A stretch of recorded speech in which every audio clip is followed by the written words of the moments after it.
I am an idiot. See, now I always do these. I always start a little bit early. Right? That way, in case people show up live, when they get there a little bit early, a lot of times people aren't, like, the host isn't ready. And I intentionally put myself sort of in front of the truck, so to speak. So just in case someone shows up like super early, like, oh crap, I need to be ready. Now, for those of you who are watching at a later time, this is actually some live broadcast education, if you will, because first of all, right, we're talking about starting early because it's very good to do. And in a second, you'll understand why I'm laughing. But it's always important for you to be sharp. And I knew I was going to be sharp. I was going to bring my A game. But I want to make sure that in the future, all of you bring your A game. And what's the first thing that I do? I see that there's some technical issues, which in the future, I use live Hangouts on air. I know there's like a cajillion different kinds of editor, like streaming editors and all that jazz. But I learned with live Hangouts on air because it was the only thing that like existed. I mean, like, streaming video existed for other people that weren't gamers, and I'm a gamer, but like, it wasn't nearly as popular as it is now. So to that end, when I say live streaming, I'm talking about live Hangouts on air, but it doesn't matter which software you use. There's always going to be problems, always. Live streamers, go to webinar people, you know what I'm talking about. When anything is live, it's always subject to God knows what. So what ended up happening, we're about a minute away from the actual starting of this thing, is I can't see any signifiers that there's audio. And I'm like, well, this happens. And if you're going to have a technical issue, more often than not, it's always been an audio issue for some reason. I don't know. But you either got... You got video and you got audio. Those two halves make video. So, if either one, it's a 50-50 shot if one's gonna not work. Anyway, so I thought I was running into audio issues, and really all it was 2 minutes of me going, now what on earth is going on? Checking my computer, checking the settings, and like, I could have sworn I set this up right, because I've just got this little Surface Pro 2. Not that great. It's been quite the trooper, but it's been showing the gray hairs.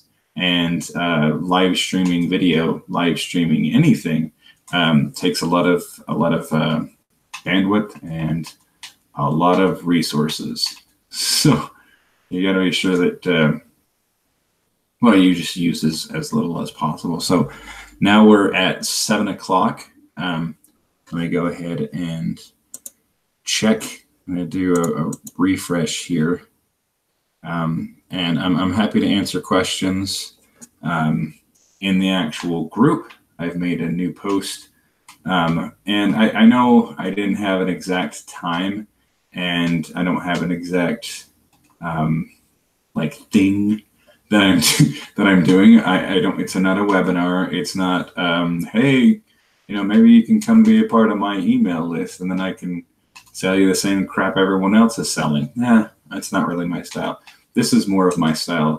This is in the value-esque style of fiddle, which was coined by Colin Terrio. If you don't know who he is, he's a phenomenal copywriter.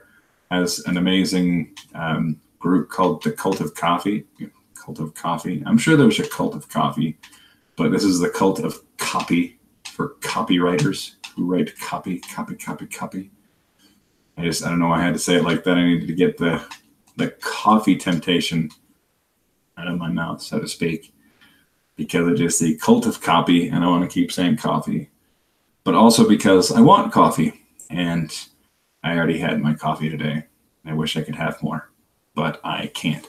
So as I was saying, I made a new post.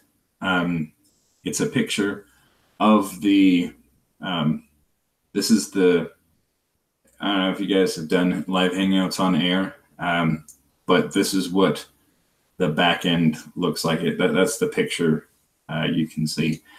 And what it is a picture of my screen, because I don't have anything fancy for you. I don't have any window dressing, just good old-fashioned unfiltered content. Now, I don't know if you guys are familiar with this concept. It's called this principle. It's called the Wadsworth principle, and it's basically the first 30% of any video is useless. So if this video ended up being 10 minutes, the first 60 seconds would be useless. Say to be that you're past the past the technical issues, but I guess the Wadsworth principle works in it. They've done it so many times that it's the it's a constant, the Wadsworth constant.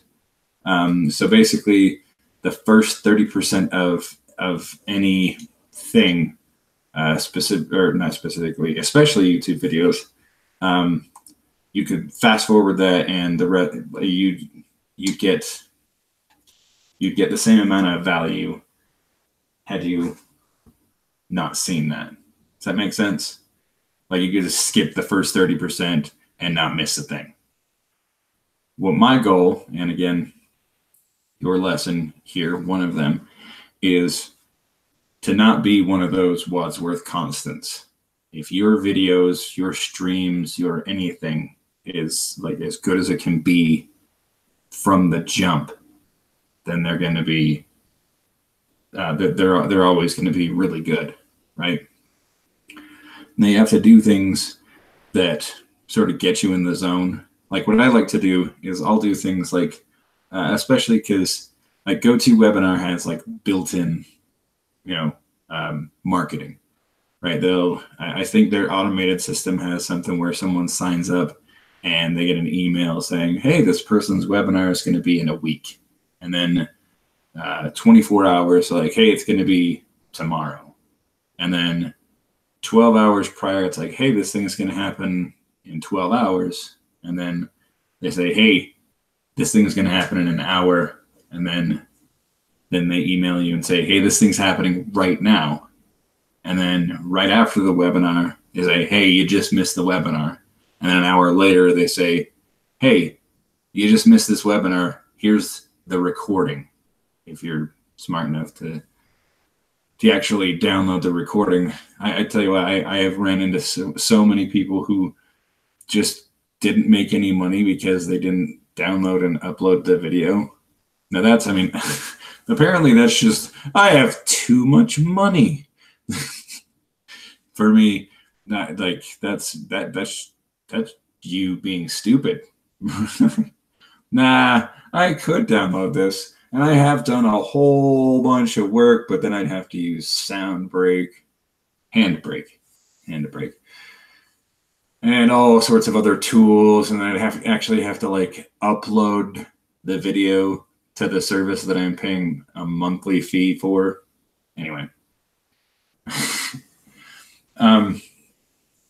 you got to do things that keep people engaged all the time, which means that you need to be engaged all the time. So that also means that what you're talking about needs to be like really interesting to you. See, now, if you want to know how to eliminate that whole Wadsworth constant, make sure the thing that you're going to teach or the thing that you're going to make or the stream that you're going to do or webinar is like so fascinating to you that you just can't wait to tell the people on the thing. I don't care if there's 1 million people. I don't care if there's 4. I don't care if there's anybody. You show up and you put on your show. Like that's it. That's all you do. Okay. And like you gotta pretend that there's like the million screaming fans, or like, people thumbs up, yeah. You gotta pretend you're already there, because then you're tricking yourself into thinking that it's happening, and so that excitement just sort of flows through you. Now that we're 7 minutes into this, now I'm sort of picking up the pace a little bit. I'm a little bit more animated, but these are like the subtle things that I do that make people go, man, I don't know why I bought this guy's product, but I just did. There's just something about that guy. Yeah. And none of this is accidental, right? So an hour before I start any kind of broadcast, I'll pull up my notes, and that's what you see. I'll pull up my notes, and then I'll add anything that I think needs to, maybe punch it up a little bit, because before this, I'm thinking about the presentation on my meditation walk. Sorry, I'm still trying to get a good flow of recording and process, or my own personal process. That's we're going to touch on that a little bit. But yeah, I did a bit of a work over in my room / office / prison, and I'm liking it, but it's still not quite there. I'm not quite in its groove just yet. Take a sip of my beverage here.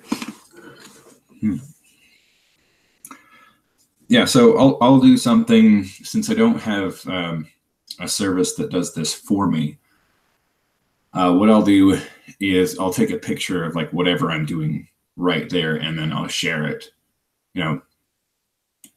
This would be something that I would do beforehand, because like I know email marketing is done more often now for sure, but it wasn't like social media marketing wasn't as prevalent. So you didn't do stuff. If you did stuff like this, it didn't get as much attention, right?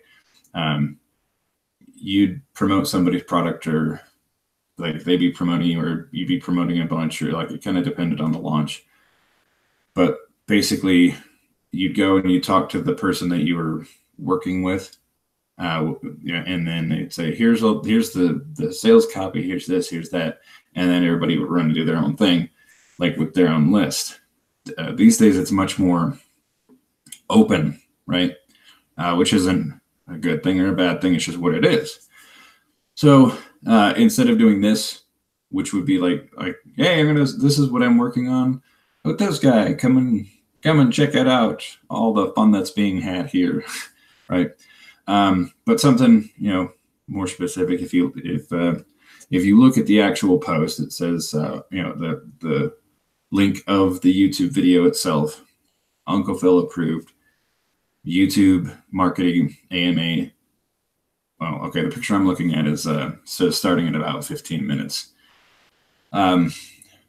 So I guess I didn't get a picture out an hour ahead of time. I guess I started it, right? And that's the other thing, is that you'll notice if you're watching, you see my advice, and the name of this actual Google Doc is called high value activity, because that's really all I do. If you really want to break it down into like the simplest, most effective things that I do that generate me money and random sales, well, I'll show you that later. But I always look for high value activity. Like, what is the most valuable thing I can be doing right now?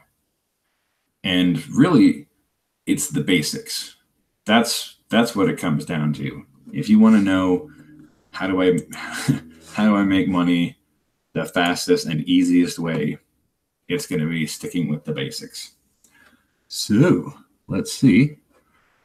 Just check on the stream here. All right. So we are about 12 minutes in. And you know what they say, when in doubt, cut it out. So I don't see any questions or anything like that. And I don't see any little icon saying that someone's looking at your Google Doc, but I do this a lot, and you can be a part of it. I'll put the link. This is basically how I interact with my audience, right? So to avoid the Wadsworth Constant, first things first, my advice is always to focus on high value activity. That's my, like, what do you do all day? I always look for the most valuable thing I could possibly do. And then that's it. Like, I've even gone as far as, like, on my meditation walk, if I see like scrap metal or something like that, I go and like put it in a pile, because it's not going to make me a whole bunch of money, but I'm already out there anyway. And they're doing a bunch of construction on the road that I walk all the time. It's not going to be a bunch of money, but it's called working in the margins, right? There's things that you don't think that you're doing that can be time spent that's more valuable, right?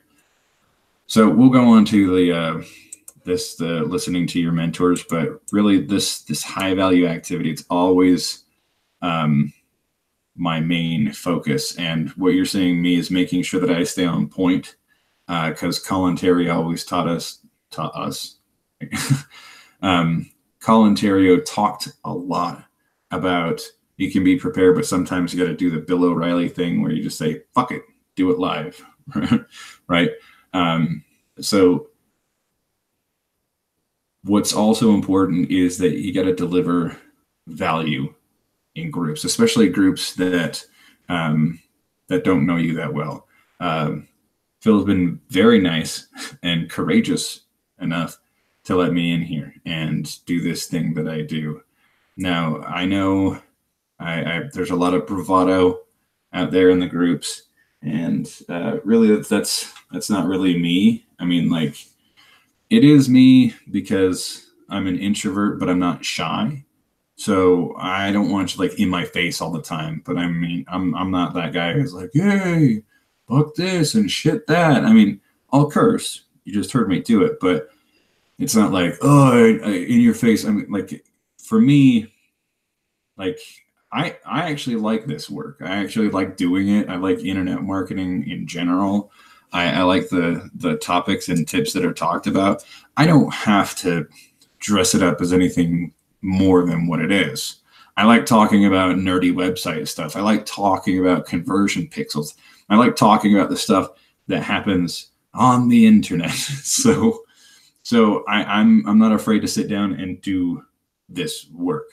Now, you can do internet marketing work, but not the kind of work that I'm talking about. And, you know, like this stuff, like I spent most of my day thinking about how I was going to talk to you guys. Seriously, like that. I was like, oh, okay, cool. Like, all right, they're going to, and I was thinking of it like, okay, if like no one shows up, this is how I'm going to do it. All right. Like that's how this stuff works, period. You figure out what you're going to do and like your angle, and then you just do it.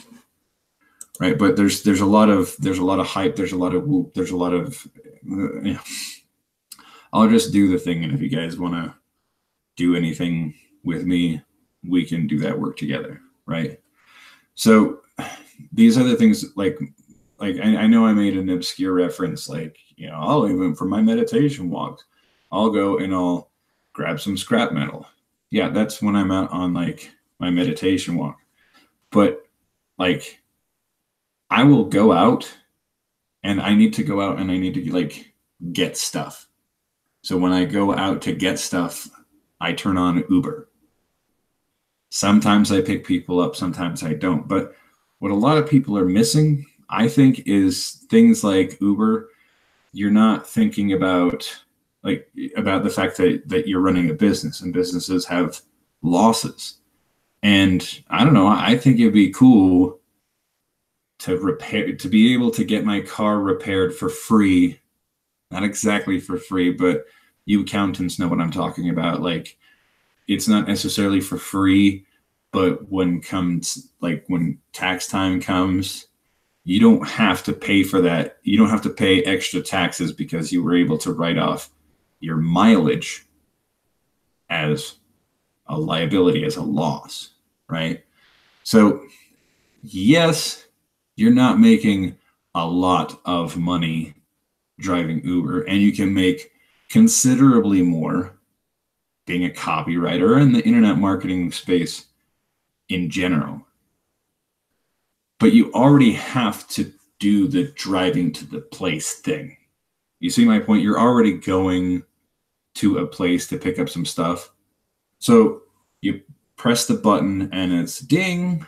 You're now driving for Uber, but you're also, every mile that you're driving also to the place that you want to go is also a tax write-off. So you go to the place, turn off your app, get your thing, go to your car, turn the app back on, and then you drive back home. Maybe you get an idea or two. You're like, oh yeah, I need to put that landing page here, this, there, or whatever. So while you're out there, going and getting your thing, you also see like an item that you can scan. You see a clearance item and you go, ooh, what's that all about? So you go over and you pull out your Amazon or eBay app, and then you scan that and you realize, holy crap, this thing is $2, and everywhere online says I can sell it for $20 really fast. Huh. All right. Now, you have effectively not made any money Ubering, but you got the thing that you wanted, and hey, look, you found a clearance item that you could buy for $2 and sell for $20. You see my point in high value activity, and it doesn't always happen all at once, right? I didn't grab a piece of metal scrap and toss it in the back of my car and then take it down to the scrap, the junkyard, and made a couple bucks. No. But every once in a while, I'll grab an extra item or two or something like that when I'm feeling tough, and I'll throw it in a pile. Is it going to make anything, substantial? No. If that were the case, I'd run a scrap yard. But my point is that focusing on making money in the margins is how everybody does it. Every single story of successful millionaire or whatever, millionaires, multimillionaire, whatever label you want to slap on, they always found something just off to the side, just out of the peripheral vision of the marketplace. What's that? Well, I bet you if I do this. And it's stuff that people already noticed. It's why something that catches on, a trend catches on, and a fad dies, because you catch on to something that everybody else already sees. You just saw it a little bit faster. That's all. So I think I've hammered this point. High value activities is my daily focus, and it should be your daily focus. You should have something like this, your procedures, something that you can sit down and look at every day. Every day you go, this is what I'm working on this week. So you're never wondering, you're never going, oh, could I be doing something? And the answer, by the way, is always yes. If you go, could I be doing some work? Yes, you can always be doing some work, and you should be doing some work. In fact, you should probably not be watching this, and you should go do some work, right? So this is a really big thing, and actually I learned it from somebody else. Don't just listen to what your mentors do, right? They're like, yeah, you should build an email list and you should do this. You should also be watching what they do. What are they doing after a webinar? What are they posting on Facebook after you just watch them do a thing? Watch what they do. And also do as they say, but also watch what they do. That'll teach you a lot more than they could ever teach you, because a lot of it's, unconscious, and 90% of communication is not verbal. So watch what they do. I have learned so much from marketers around me just by watching what they did. What do they do before a webinar? What do they do after a webinar? Look through their entire funnel, sign up for someone's email, and just watch the entire cycle of their funnel, because it'll eventually end. There's only a handful of people I know that have anything longer than a 2-week autoresponder. So watch what they do. Don't just listen to what they say. Okay. Now, if there's anything I'm really going to focus on until we're finished, and when I say finish, questions, or I just get bored and wander off. Okay. So foundational pieces of internet marketing. What I'm talking about are evergreen products or services, software. Software is usually a pretty evergreen thing, but it's also why I have this thing here, domains. Domains are a foundational piece of the internet. www.something.com. That's a domain. It's a URL.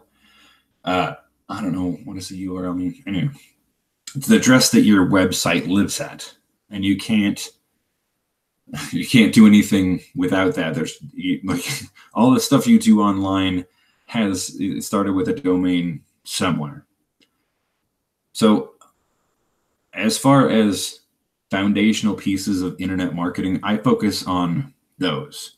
I focus on things like domains, websites, construction of websites. What else did I have here? Well, as far as products that I'm working on, right? There's the domain profits boss. I haven't been shy about that. But that has to do with like foundational pieces of the internet, right? Domains, you get a website, and you have to, well, if you say, I want to build an internet-y thing on the internets. How do I do that? You go to GoDaddy and you buy a domain. I want to buy a thing online.com. Ta-da! That's a domain. So Domain Profits Boss is an information product about how to buy and sell domains. It's a phenomenally good product, but it's also an evergreen product, an information marketing product. And those are the only types that I'll ever offer to anybody. I don't like launches. I think I think launches are a strategy, but not the only strategy. And for some reason, people get a little hyper-focused. So it is what it is. So when it comes right down to it, evergreen products, that is exclusively what I focus on. If you don't have an evergreen product, maybe I'll mail for you, but that's a whole lot of reasons that have nothing to do with who you are. I'm sure you're a very nice person, but the evergreen products are all I do, because I can constantly work it through a system. Evergreen lends very nice to foundational pieces. I mean, if you listen to the words in this industry, foundational pieces, evergreen. I mean, I intentionally use these terms, not just for you, but to myself, but they're also terms that have been widely accepted in the industry as a type of thing that they are. I want to know that my work and my company is going to be around for a very long time. So I want to focus my energy on foundational pieces of the industry itself. I'm focusing on things that will be around for a long time.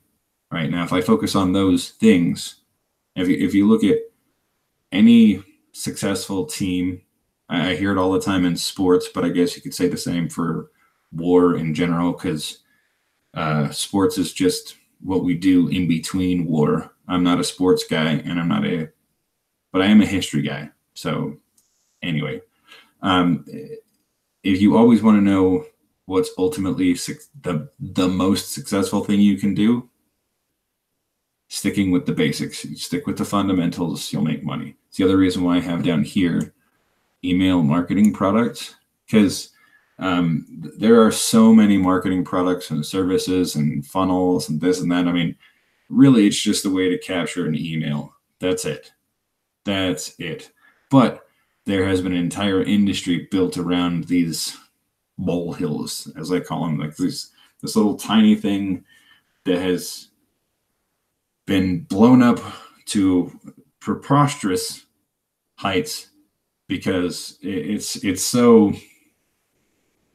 how do I put this? It's not good or bad on anybody's.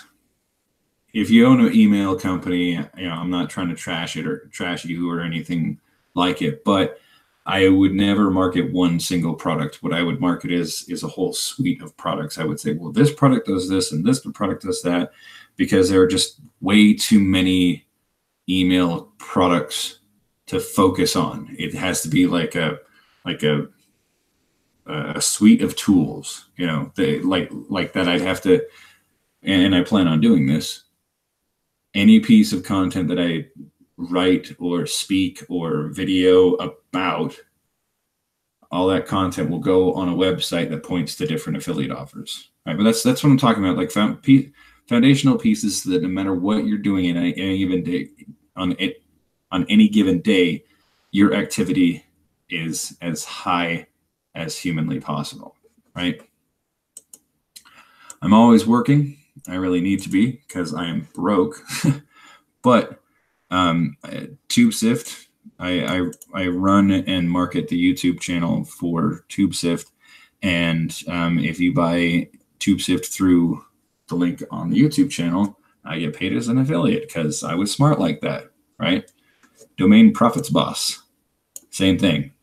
I will show you the link, and if you really want either of those things, that would be awesome because I really need money. Or you can just, this is my PayPal email address. You can go to PayPal and send me an email at zane@infospringmedia.com, and you just give me money. You think this is great. But again, but why I'm coming back to this is because you're going, hey, Zane, this is really great. How can I make sure you get paid for this? Well, there you go, right? Or if you want to work on a product with me, or again, if you just want to give me money because you're watching this, you're like, oh, that's really great. Now, what am I doing? Well, what am I doing with this money? Because it's not just going to, it's not going to sit there. Well, I have found myself without a car. It's a long story, but this, folks, you have no idea how, I didn't realize how important this was, but the Uber part of this process is so important. I didn't realize what the driving around did for me, but just the act of breaking up the monotony in my system of my daily work was hugely important, right? I just didn't realize how important it was. Now I'm pushing a little bit harder because, again, necessity is the mother of invention. I'm like, oh man, I didn't realize how important this car was. It's stalling my entire business and creating information products, working on the retail arbitrage, domaining. I mean, like, it just, everything just comes to a screeching halt if I'm not able to just drive around and clear my head. This is bananas. So this is one of the reasons why I'm doing this. If you guys want TubeSift is a product that's going to help you find videos that you can put commercials on YouTube. Yeah, I'm a YouTube guy. Domain Profits Boss. I don't know if we should talk about my things particularly because Uncle Phil's here. Or this is Uncle Phil's group.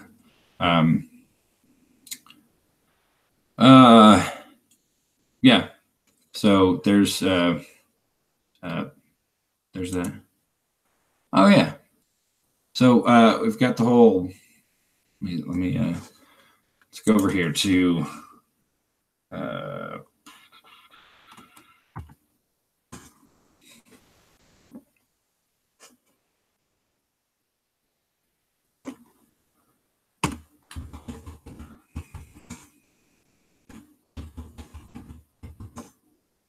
You gotta be kidding me. Fine.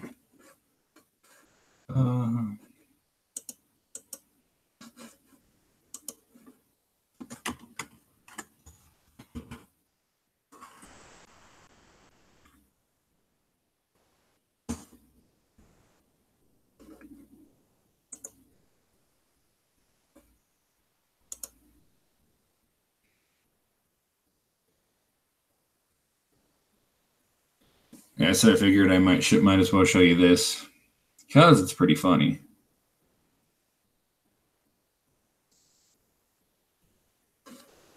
There we go. See this? Your ad count is suspended. Dun dun dun dun dun. Yeah, so this was a channel that I was gonna make. No, I did make, and I had this all set up, and it's just what this is.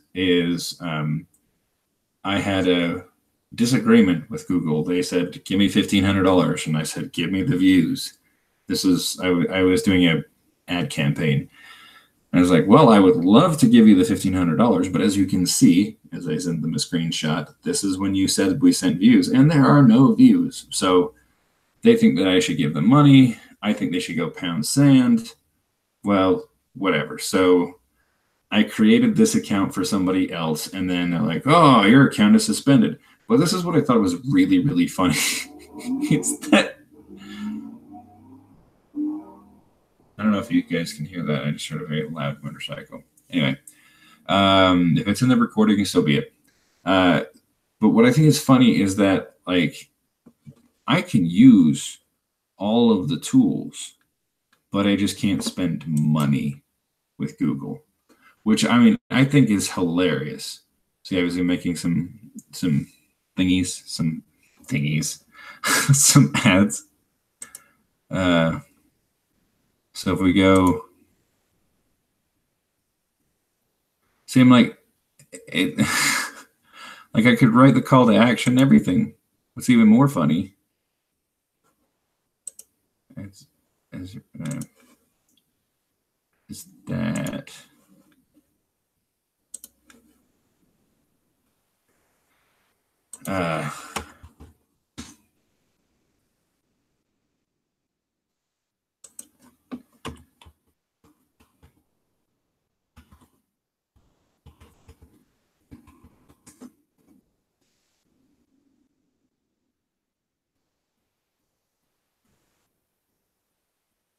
where is it?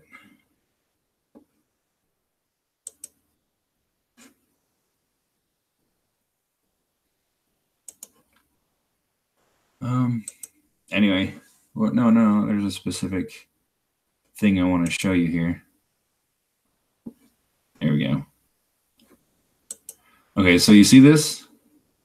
This is the clickable link, right? It's funny, right? Like, I can use their tools. I can get this little clickable link. You can go to wherever you want. And it, like, so, I mean, if I click on this, it'll take me to the Facebook group, right? This is a Facebook group I made a while ago. And this is the YouTube video that I made.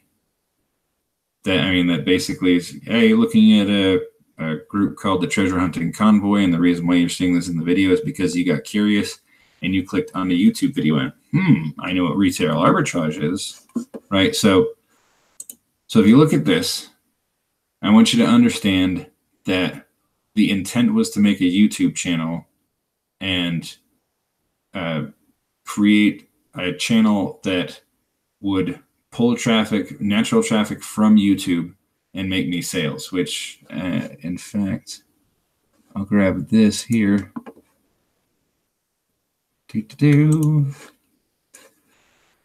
There we go. Oh, come on. I desperately need more than one monitor.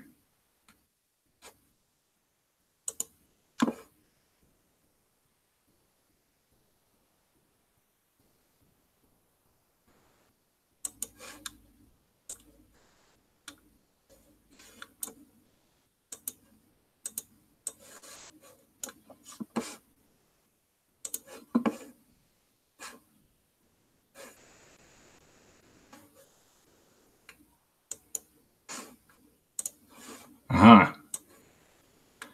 Alrighty.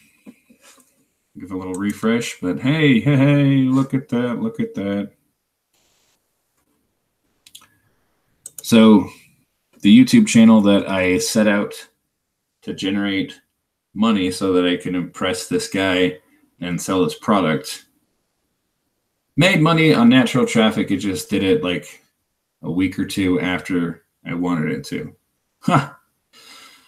Sometimes that's how it happens, right? But what you start with is never what you end with. And as you can see, it would have probably made a decent amount of money in the actual launch. But I had this thing with, this thing, sorry, my headphones came out. I had this thing with AdWords and Google, and we had a slight misunderstanding. And I couldn't use their awesome ad platform. But as you can see, this, like, you know, and I hope I'm not the only one that's like, yeah, that's pretty funny, because you'd think something that you're suspended from, you'd be suspended from all the tools, but I can still use the tools. I can set up a live Hangout on air, and I can tell somebody all the steps to go through, or I can take them through the steps and record my screen, but I just can't spend money on their precious platform because we had a disagreement a couple of years ago. Nah, those are the breaks. So close those out because again, my processor is not as strong as she used to be. So I have to be vigilant. And again, this is also a lesson for all of you. This is sort of a, you know, side lesson as a live streaming video type person. If you are the host, it's your responsibility to make sure that that the audience gets a good user experience, meaning that whoever's talking, you make sure that the camera and all the attention is on them. If someone's inadvertently being loud and they just don't know it, you use the little control panel system and you mute them, right? So you always make sure that you're aware of questions going on. You're keeping the flow of the Hangout or the live stream healthy, if you will. That means you reducing bandwidth on your own computer. And if there's other people in the house during the time that you need to record, say, hey, I'm recording, you know, turn off your game, stop watching your movie, because it's a bandwidth, heavy bandwidth usage, and there's only one shot to record, right? So keep your processors, you know, strong and healthy, and keep whatever else is going on while you're doing this streaming, you know, keep those other things to a minimum. I'm going to pop back over to the group real quick, see if there's any questions. Niches be crazy. Let's see. Let's see if there's